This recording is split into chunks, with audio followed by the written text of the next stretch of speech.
بين التعلم والتعليم وتذكر وتذكير والنفع والانتفاع والإفادة والاستفادة والحث على التمسك بكتاب الله وسنة رسول الله صلى الله عليه وسلم والدعاء إلى الهدى والدلالة على الخير ابتغاء وجه الله مرضاته وقربه وثوابه.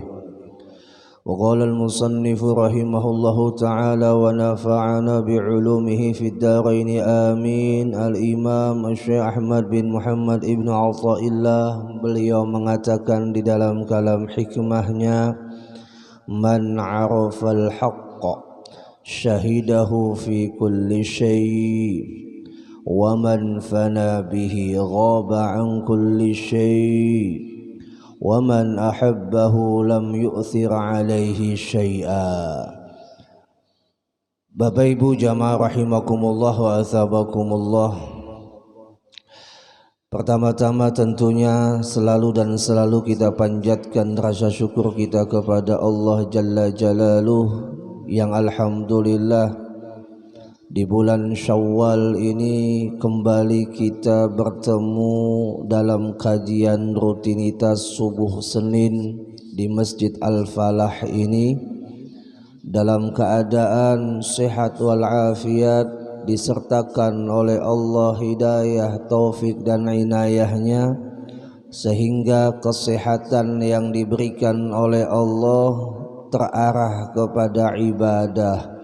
Yang tadinya kita dapat melaksanakan sholat subuh berjamaah hingga akhirnya kita duduk di dalam kajian ilmu agama, terbit matahari yaitu waktu syuruk, itulah batas daripada kajian kita setiap subuh Senin di masjid ini, yang kesemuanya adalah merupakan nikmat Allah yang Allah berikan kepada kita dan wajib kita syukuri, sehingga nikmat itu tidak akan berkurang, bahkan ditambahkan oleh Allah. Nikmat apabila tidak disyukuri maka akan hilang dengan sendirinya, dicabut oleh Allah kenikmatan itu. Teruslah kita bersyukur kepada Allah sehingga nikmat Ramadan kita akan bisa rasakan pula di bulan Syawal hingga seterusnya bertemu dengan bulan Ramadan akan datang. Mudah-mudahan amin. Allahumma amin. Salawat dan salam selalu kita sampaikan kepada baginda Nabi kita Muhammad sallallahu alaihi wasallam beserta sahabat kerabat beliau serta pengikut-pengikut beliau ila yaumil qiyamah. Al-Imam Syekh Ahmad bin Muhammad Ibnu Athaillah As-Sakandari, beliau mengatakan man arafal haqqa syahidahu fi kulli syai'. Barang siapa yang ma'rifat, kenal ataupun pinandu kepada Allah, maka tandanya adalah syahidahu fi kulli syai'. Dia dapat menyaksikan Allah pada tiap sesuatu. Allah jadikan media ini alam sebagai jalan hamba untuk ma'rifat kepadanya. Nah, apabila pian melihat ini akwan, melihat ini alam, membawa pian ingat kepada Allah, menghantarkan pian ma'rifat kepada Allah, maka pian sudah masuk dalam golongan arifin. Namun kada setiap waktu Ustaz nang kaya itu babahanu aja, bahanu ingat, bahanu kada. Kayak apa itu Ustaz? Apakah sudah masuk dalam golongan arifin? Jawabannya belum sempurna. Tapi ketika pian memandang ini alam, ingat lawan Allah, nah di saat itu pian ma'rifat. Di saat itu pian disebut dengan arifin. Nah, ketika pian melihat ini alam, lupa dengan yang menciptakan alam, maka pian disebut dengan ahlul ghafilin, orang yang lalai, orang yang lupa dengan Allah. Itulah orang arifin. Yang kedua, wa man fana bihi ghaba an kulli syai, dan orang yang tenggelam, orang yang fana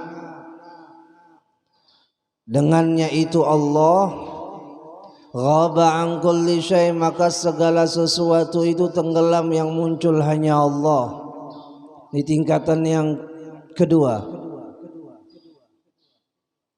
Yang pertama tingkatan al-arif billah, yang kedua tingkatan al-fana billah. Maka tingkatan al-fana billah ini dia kadada lagi memandang wujud alam, kadada lagi memandang wujud matahari, wujud langit, wujud bumi, wujud makhluk, dada lagi. Yang ada wujudnya Allah. Ini orang fana. Yang ketiga, wa man ahabbahu lam yu'thir alaihi syai'a, dan bagi orang yang cinta kepada Allah atau tenggelam di dalam lautan mahabbah kepada Allah, lam yu'thir alaihi syai'a, maka segala apapun yang ada, yang kadada dilihat, itu semuanya tidak ada pengaruhnya baginya kecuali hanya Allah. Artinya tidak ada yang ia rasakan di dalam zahir dan batinnya kecuali Allah. Kalau fana tadi, ia memandang segala sesuatu hilang, hanya ada wujud Allah. Kalau orang yang berada di makam mahabbah, dirinya pun adalah wujudnya Allah. Ini orang yang sudah mahabbah, menyatu dengan kecintaan yang mendalam kepada Allah, maka di situ kedekatan yang ia rasakan akan dirinya kepada Allah. Lalu lagi kata Syekh Imam Ibnu Athaillah As-Sakandari, innama hajabal haqqa anka syiddatu qurbihi minka, hanya saja sesungguhnya yang menghijab pandanganmu kepada Allah itu karena syiddatu qurbihi, karena sangat bersengatan dekatnya Allah kepadamu. Nah, ini Bapak Ibu menjawab daripada pertanyaan atau bahkan ocehan orang-orang ateis. Orang ateis mengatakan, jikalau memang Tuhan itu ada, mana wujudnya? Maka jawabannya kata Imam Ibnu Athaillah, saking dekatnya itu Allah kepada itu hamba, hamba tidak mampu melihat wujud nyatanya Allah. Layaknya pian membaca ini kitab munnya para, terbacalah. Jamaah, nah, ini membaca. Mata menempel kepada tulisan yang ada di kitab, didekatkan lagi, tambah dekat, hilang tulisannya, ada kelihatan. Allah wujudnya ada, dekat dengan kita, saking dekatnya Allah dengan kita, kita tak mampu melihat dengan pandangan mata zahir. Munada orang-orang yang menangkal ataupun tidak percaya akan adanya Tuhan, maka sampaikan saja logika ini. Tuhan ada di mana? Dekat, saking dekatnya mata kita tak mampu melihatnya. Ini kata Imam Ibnu Athaillah As-Sakandari. Inna mahtajaba li syiddati dhuhuri, dan juga kata Sidin, hanya saja yang menghijabmu kepada Allah sehingga kamu tak dapat melihat nampak wujudnya Allah, karena li syiddati dhuhurihi, bersengatan jelasnya cahaya Allah. Di antara makhluk Allah yang ada di planet yang cahayanya sangat terang, apakah itu Bapak Ibu? Matahari. Matahari cahayanya lebih terang daripada bulan, ya kah? Nah, matahari, saking terangnya cahaya matahari, pian pandang itu matahari tak mampu melihat wujud matahari. Bukan zatnya matahari yang menutupi dirinya supaya makhluk tak mampu melihatnya, Tapi cahaya itulah yang menghijab diri kita hingga kita tak mampu melihat wujud matahari. Itu hanya umpama, matahari juga makhluk. Pada hakikatnya Allah tidak bisa disamakan dengan matahari, hanya sekedar mendekatkan pemahaman. Pemahamannya bagaimana? Allah yang memiliki semua cahaya yang ada di muka bumi ini. Allahu nurus samawati wal ard. Allah yang memiliki cahaya, yang telah menghamparkan cahaya 7 lapis langit dan 7 lapis bumi. Karena Allah sang pemilik cahaya. Dengan dahsyatnya cahaya Allah, kata Al-Imam Ibnu Athaillah, mata kita ini tak mampu melihat wujudnya. Ini bahasa beliau untuk meyakinkan bahwa bukan berarti kita tak mampu melihat Allah. Allah itu seperti hal atau benda yang sulit dilihat. Allah mudah dilihat, tapi kitanya yang tak mampu melihat. Kitanya yang tak mampu melihat.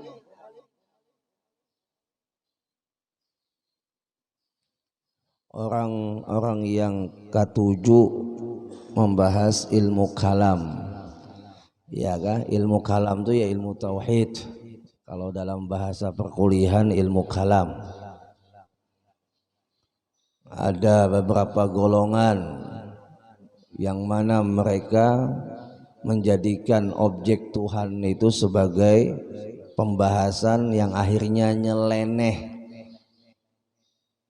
nyeleneh kepada hati, nyeleneh kepada akidah, dan akhirnya lunturlah keyakinannya kepada Allah. Oleh sebab apa? Oleh sebab dia mengandalkan logika.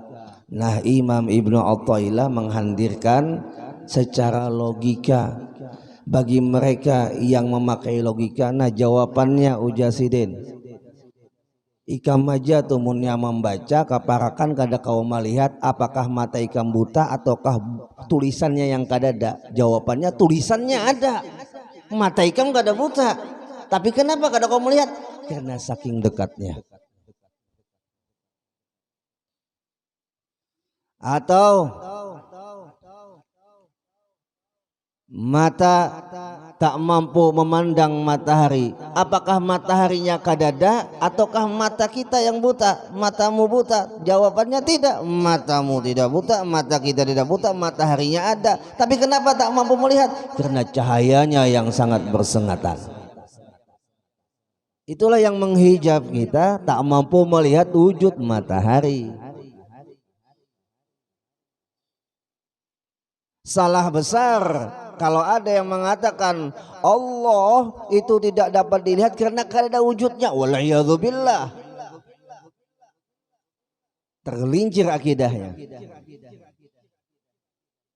Dan salah besar juga yang mengatakan ini dia bisa melihat. Aku kada kau melihat Allah. Ujar yang kawan sebelahnya, ikam kau waham melihat, kau waham membaca, kau waham melihat tulisan, kau waham melihat papan pamflet tulisan, kau waham melihat makanan, kau waham melihat bini, kau waham melihat anak. Kenapa ikam kada kau melihat Allah? Berarti harat anak harat bini lah pada Allah. Ujarnya pulang nih, mun anaknya kau dilihat, Tuhan kada kau dilihat lah. Oh berarti harat anak pada Tuhan lah. Ujarnya pulang. Maka jawabannya matanya kada buta, mata kita kada buta, yang dilihat ada wujudnya. Cuman perkaranya adalah tadi pertama, saking dekatnya Allah kepada kita dan saking besar cahayanya Allah yang tak mampu kita bisa melihat wujudnya. Jangan salahkan dengan bahasa-bahasa nyeleneh ya kah, yang akhirnya kita akan menyudutkan daripada wujudnya Allah. Maka kita belajar sifat 20 tuh. Sifat yang pertama apa? Wujud. Artinya ada. Diyakinkan pertama kali Allah itu ada. Jangan sampai di dalam hati kita ada sedikit saja keraguan tentang adanya Allah, rusak akidah kita.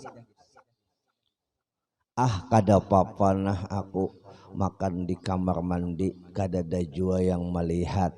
secara tidak langsung ia menyambat Allah kadada. Waktu siang puasa nih lah, ini hampir yang puasa 6 Syawal aja lagi ya Allah.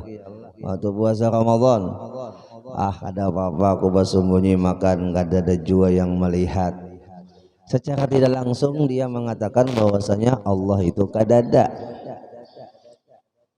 Mun sampai di dalam hatinya dia meyakini kadada yang melihat, hatta Allah kada melihat inya, rusak akidahnya, imannya rusak.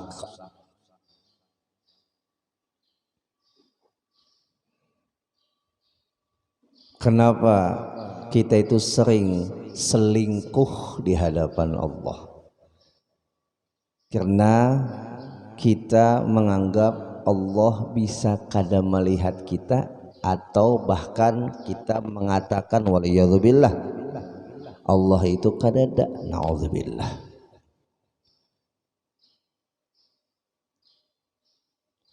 Lihat ya orang yang melakukan pelencengan, melakukan manipulasi, melakukan secara sembunyi-sembunyi, jawabannya sebuting ya, dada yang melihat, dada orang yang ada di higanya, lihatnya kanan kiri, kadada, aman ya lah. Ini bahasa bahwa banyaknya kita tidak merasakan keberadaan Allah, sedangkan Allah katakan di dalam firman-Nya, wa nahnu aqrabu min hablil warid,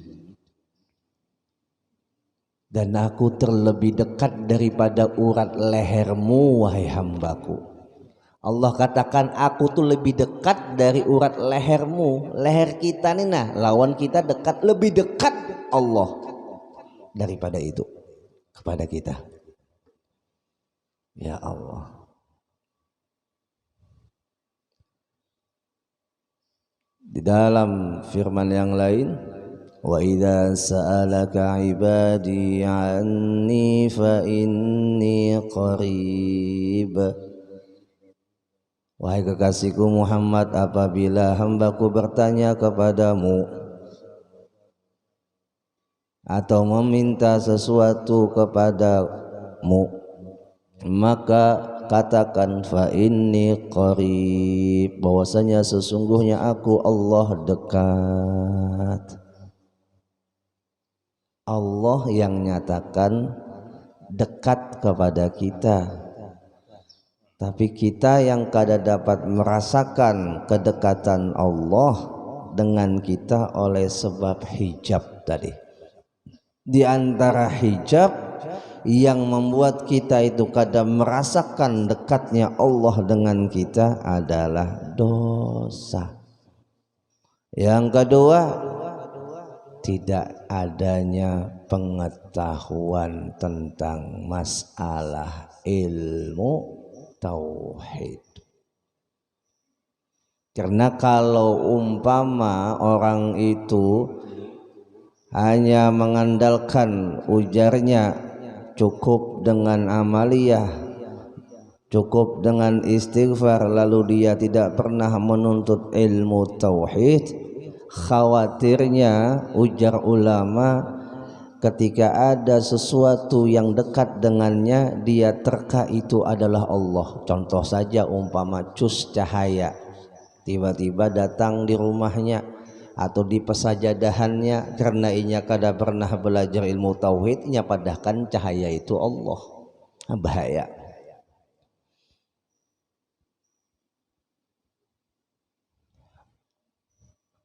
Awwaluddin ma'rifatullah.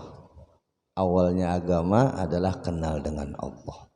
Kita baru lahir disunnahkan, diazankan di telinga kanan, sudah diperkenalkan yang namanya ilmu tauhid. Allahu Akbar dalam kalimah adzan, sampai asyhadu an la ilaha illallah, sampai di ujung daripada adzan la ilaha illallah.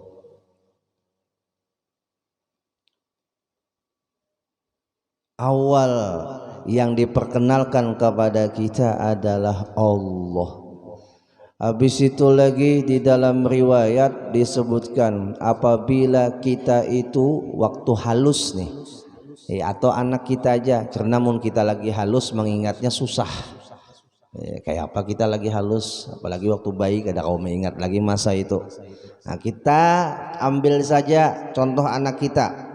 Itu kata Nabi dalam riwayat yang disampaikan oleh Sayyidil Habib Umar bin Muhammad bin Salim bin Hafid, apabila anak itu baru bisa mengata ab, ba, ta, ya guys, hanya ia bisa mengatakan satu kata a, bukan kalimat, satu kata a, ba, ta, masalah, ya, maka ujar Sayyidil Habib Umar di dalam riwayat disebutkan Jarsidin, pertama kali ajarkan anakmu ketika sudah bisa mengata satu kata dua kata itu dengan ucapan raditu billahi robba wa bil islami dina wa bi muhammadin nabiyya. Apa faedahnya? Supaya imannya sampai mati dijaga oleh Allah. Hilang iman itu bukan perkara kecil Bapak Ibu. Lebih besar daripada hilangnya kendaraan, lebih besar daripada hilangnya rumah, lebih besar daripada hilangnya sang kekasih, lebih besar daripada hilangnya anak.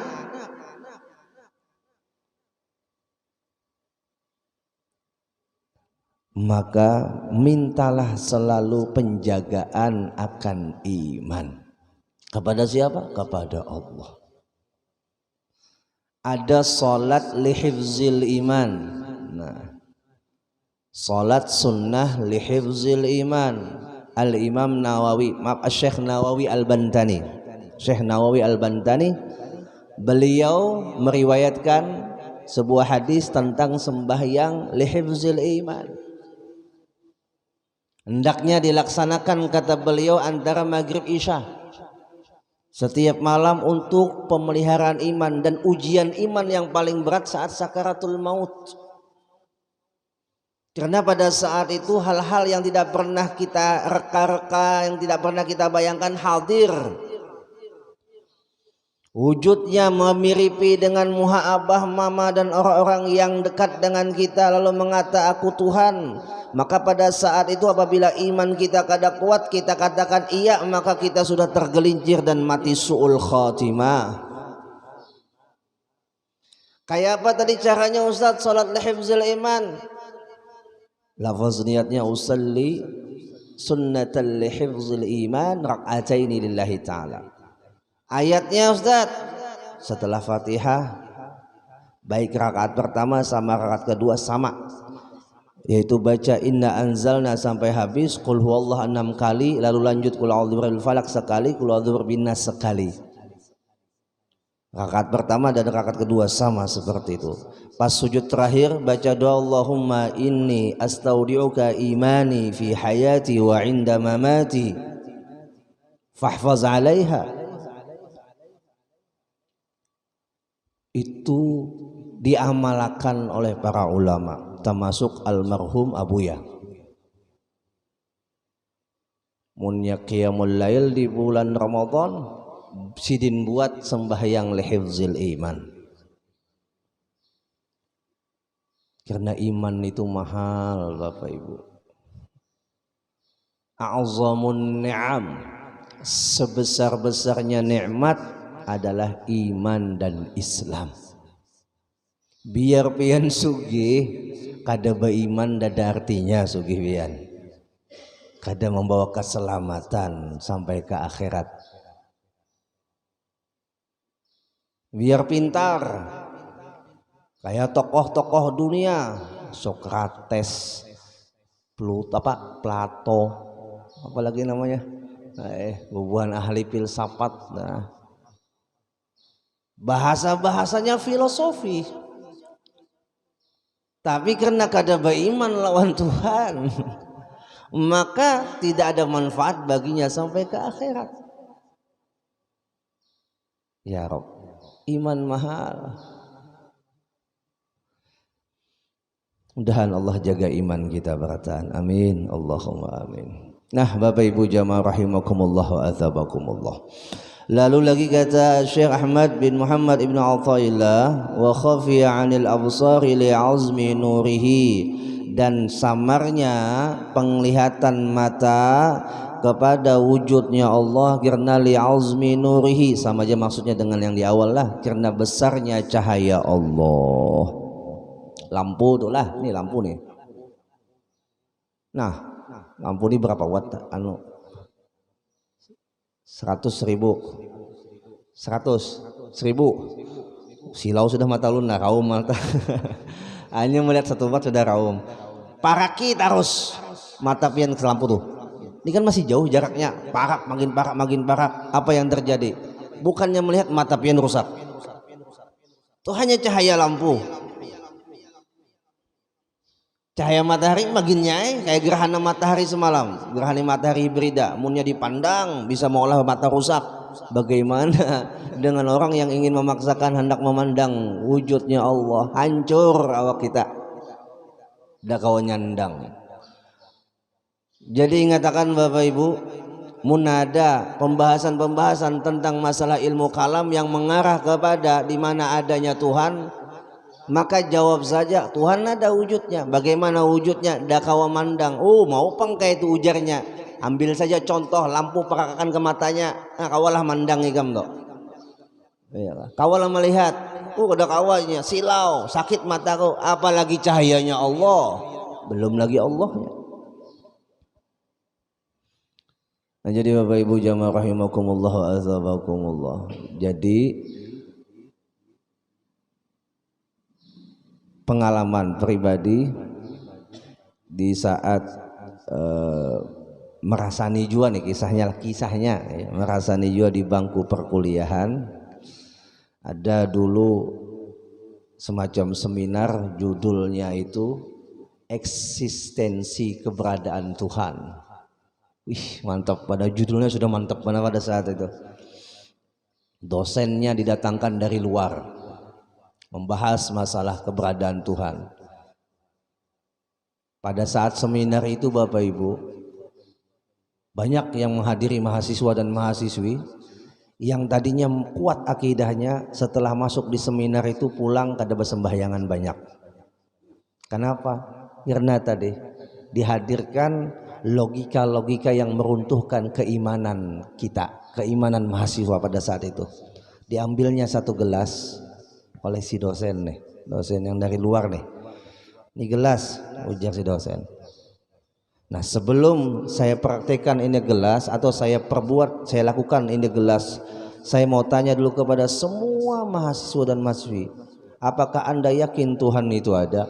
Jawab semua mahasiswa, yakin ada. Oke. Kalau Anda yakin Tuhan itu ada, maka Anda harus bisa membuktikan. Jangan hanya bicara bukti tapi tidak bisa membuktikan. Man, kayak babian. Mau dihadapkan kayak itu Pak? Mahasiswa mahasiswi sudah mulai kalang kabut apa maksud daripada dosen ini, sampai akhirnya dosen itu melepas itu gelas, cus, pecah itu gelas pecah. Kalian katakan Tuhan ada, mana Tuhan yang ada yang kalian katakan itu ada yang bisa menolong gelas ini tidak pecah? Yuk panggil Tuhan kalian. Aneh kalau Bapak Ibu ada dosen yang malah mengadakan seminar merusak akidah mahasiswa dan mahasiswi. Tapi ya memang itulah Bapak Ibu, kalau sudah di perkuliahan itu sifatnya majemuk. Munya kada punya kuat dasar ilmu pengetahuan tentang akidah, boleh keluar bahaya. Keluar dari perkuliahan, bukan perkuliahannya yang salah, tapi masuk ke dalam perkuliahan itu mun kada punya kesiapan ilmu dasar, maka rusak. Tak umpat yang membingungkan tadi.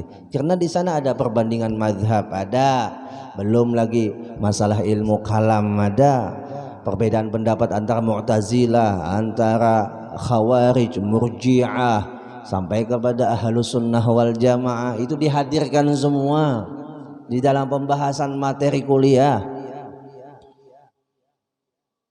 Mahasiswa munnya kada punya pegangan dasar kuat, akhirnya nya asal ambil yang nyaman menurut inya. Pas mendengar apa yang dikatakan dosen tadi bahwasanya Tuhan pada sebenarnya itu tidak ada, ini sudah menyalahi akidah kan? Dengan kata itu dosen faktualnya atau faktanya secara nyata tidak terlihat. Kalau kalian katakan Tuhan itu ada tapi tidak terlihat, lalu jawaban dosen tadi pulang, apa bedanya Tuhan dengan hantu? Ujarnya nih, yuk pian.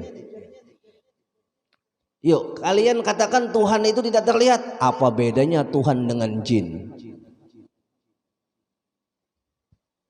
Oh, mahasiswa yang kada punya kekuatan ilmu tauhid, nah goyang. Iilah ya. Iilahnya itu kan sudah rusak tuh. Iyalah. Waliyadzubillah. Karena mereka itu hanya menghadirkan logika di dalam memahami ilmu tauhid, maka ketika logika kita itu tidak masuk, akhirnya disitulah kesempatan mereka memasukkan kemurtatan, artinya penyimpangan akidah. Sampaikan Bapak Ibu kepada anak-anak pian, silahkan kuliah, tidak dilarang. Ulun pun kuliah sampai semester 1, sampai S1. Selesai S1 ngambil fakultas syariah, jurusan siasah jinayah. Dulu ada jurusan siasah jinayah. Tahun 2011 ulun wisuda, tahun 2012 ulun berangkat ke Tarim. Nah, jadi Bapak Ibu jamaah rahimakumullah, silahkan mau kuliah di mana saja, tapi ingat harus punya ilmu dasar yang kuat. Karena ada beberapa kawan ulun sama-sama mondok baharinya di Al-Falah, setelah adanya seminar itu ada beberapa orang yang kada bersembahyangan lagi. Ujarnya bapak sembahyang, mun yang disembah kada ada wujudnya, bahaya kada? Pantas saja jinya sembahyang itu menyembah hambayang, ujarnya pulang. Waliyadzubillah. Hal-hal yang seperti inilah yang kita khawatirkan masuk ke dalam benak anak muda-mudi kita, yang akhirnya rusak mentalitas akidahnya, rusak ketauhidannya.